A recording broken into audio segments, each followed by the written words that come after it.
Hello everyone, welcome to my channel and my name is Vipin Bhati. तो पिछली video में आपने अपनी political science chapter 1 power sharing का एक टॉपिक कर लिया था जो था कि स्टोरी ऑफ बेल्जियम। उसके बाद इस वीडियो में हम करेंगे स्टोरी ऑफ श्रीलंका।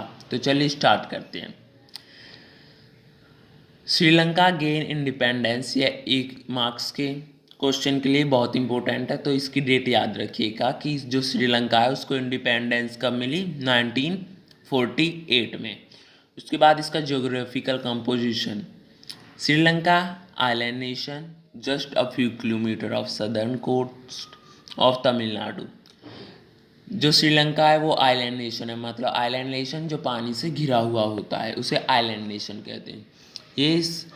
जो हमारा नीचे वाला साउथ में जो स्टेट है तमिलनाडु, उसके से कुछ ही दूरी पर है, कुछ ही किलोमीटर की दूरी पर है। पॉपुलेशन इसकी 2 करोड़ के आसपास है, जो कि सेम हरियाणा की। और बेल्जियम की कितनी थी, 1 करोड़ के आसपास, जो हरियाणा के आधी थी। उसके बाद एथनिक कंपोजिशन, मैंने आपको एथनिक का मतलब पिछली वीडियो में बता दिया था। तो Sri Lanka has a diverse population, मतलब श्रीलंका में डाइवर्स मतलब कई तरह की पॉपुलेशन रहती थी, कोई कैसी लैंग्वेज बोलती थी, कोई कैसी। इसमें जो मेजर पॉपुलेशन थी वो थी सिन्हाला स्पीकर्स और तमिल स्पीकर्स थी। जो सिन्हाला लैंग्वेज बोलते थे वो 70% थे, और जो तमिल लैंग्वेज बोलते थे वो 80% थे। तो तमिल्स में भी 2 कैटेगरी थी। पहले थी श्रीलंकन तमिल, जो वहीं के थे तमिल्स, वो 13% थे। और एक थे इंडियन तमिल्स जो भारत से श्रीलंका गए थे, वो थे 5%। उसके बाद सिन्हाला स्पीकर्स वर बुद्धिस्ट, जो सिन्हाला स्पीकर्स थे वो बुद्धिज्म रिलीजन को फॉलो करते थे। तमिल्स वर हिंदूज और मुस्लिम, तमिल्स दोनों कैटेगरी के थे, हिंदू भी थे उसमें आधे और मुस्लिम भी थे। उसके बाद लास्ट है क्रिश्चियंस, उसमें 7% क्रिश्चियंस थे। उसके बाद ये तो हमने देख लिया ज्योग्राफिकल कंपोजिशन, एथनिक कंपोजिशन। उसके बाद हमने देखा कि जो एथनिक कंपोजिशन है उसमें कई तरह के लोग रहते थे, आधे की मेजोरिटी थी और आधे की नहीं थी। तो इसलिए इसमें इतनी तरह की पॉपुलेशन थी तो कुछ ना कुछ प्रॉब्लम तो ज़रूर आनी थी। तो अब ये है प्रॉब्लम्स। तो 1956 में एक एक्ट पास किया गया गवर्नमेंट के द्वारा, जिसने जो सिन्हाला लैंग्वेज थी जो मेजोरिटी में थी उसको श्रीलंका की ऑफिशियल लैंग्वेज डिक्लेयर कर दिया।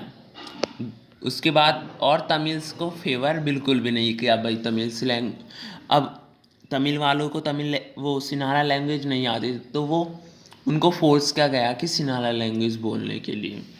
नेक्स्ट है government favour Sinhala speakers in jobs and admissions, और गवर्नमेंट ने जॉब्स और एडमिशंस में भी सिन्हाला, जो लोग सिन्हाला बोलते थे उनको ही फेवर किया। उसके बाद new constitution stated that government shall protect and foster Buddhism. तो जो नया कॉन्स्टिट्यूशन बना उसमें ये था कि जो सरकार है वो सिर्फ बुद्धिज्म को ही आगे बढ़ाएगी और उसी को बचाएगी। तो आपने देखा कि यहाँ पर जो सारे स्टेप्स है वो सिन्हाला स्पीकर्स के फेवर में किए गए। तो इससे अब जो इम्पैक्ट, जो प्रभाव तमिल्स पर पड़ा वो हम पढ़ेंगे। तो जो तमिल्स पर प्रभाव पड़ा वो था कि it increase the feelings of alienation.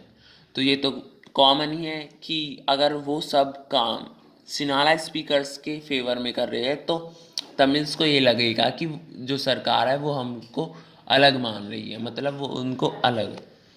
They fail that the government and major parties don't care about their language and culture. उनको लगने लगा कि जो सरकार है और जो मेजर पार्टियां हैं वो उनके कल्चर और लैंग्वेज को, उनके लैंग्वेज की केयर नहीं करती।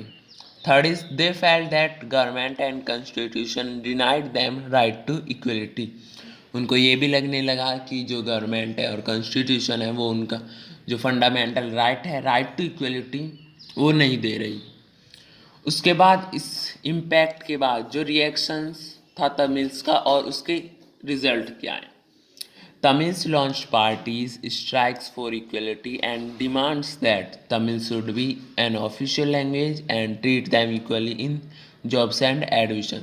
तो तमिल्स ने पार्टीज लॉन्च करनी स्टार्ट कर दी, हड़ताल करनी स्टार्ट कर दी और इक्वलिटी के लिए डिमांड करी और ये कहा कि तमिल भी ऑफिशियल लैंग्वेज होनी चाहिए और उन्हें भी जॉब्स और एडमिशन्स में इक्वल राइट मिलना चाहिए। There demands for autonomy and equality were denied. उनकी जो स्वतंत्रता थी और इक्वलिटी, उन सब की जो डिमांड्स थी उनको डिनाई कर दिया गया।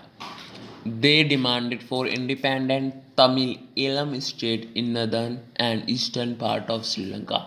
उन्होंने अपने लिए एक अलग स्टेट मांगा जहाँ पर सिर्फ तमिल लोग रह सके और उस स्टेट का नाम था एलम। उसके बाद civil war as a result thousands of people have been killed. तो इसका जो रिजल्ट था कि वहाँ पर सिविल वॉर हो गए। सिविल वॉर क्या होता है कि जो एक कंट्री है उसी के अंदर उसी के लोगों के बीच में जो वॉर होती है उसे सिविल वॉर कहते हैं। ये क्वेश्चन आ सकता है कि व्हाट इज़ सिविल वॉर। तो सिविल वॉर हुई, उससे जो थाउजेंड्स ऑफ पीपल मतलब हज़ारों की संख्या में लोग मारे गए और इससे क्या हुआ, civil war cause terrible setback to social economically and cultural life of country. इससे जो देश की मतलब इससे जो श्रीलंका है उसका जो पूरा सोशल इकोनॉमिकल कल्चरल लाइफ उस पूरे पर बहुत बुरा प्रभाव पड़ा, पूरी बिखर गई मतलब देश। तो ये थी स्टोरी ऑफ बेल्जियम और हमने पहली वीडियो में ये स्टोरी ऑफ श्रीलंका थी और पहली वीडियो में हमने स्टोरी ऑफ बेल्जियम किया था। तो हमारे दो टॉपिक्स कवर हो गए, स्टोरी ऑफ बेल्जियम और स्टोरी ऑफ श्रीलंका। अगली वीडियो में हम करेंगे power sharing, what is why power sharing is desirable और फॉर्म्स ऑफ पावर शेयरिंग। तो अगर आपको वीडियो अच्छी लगी हो तो वीडियो को चैनल को सब्सक्राइब करें और वीडियो को लाइक कमेंट शेयर जरूर करें। Thank you.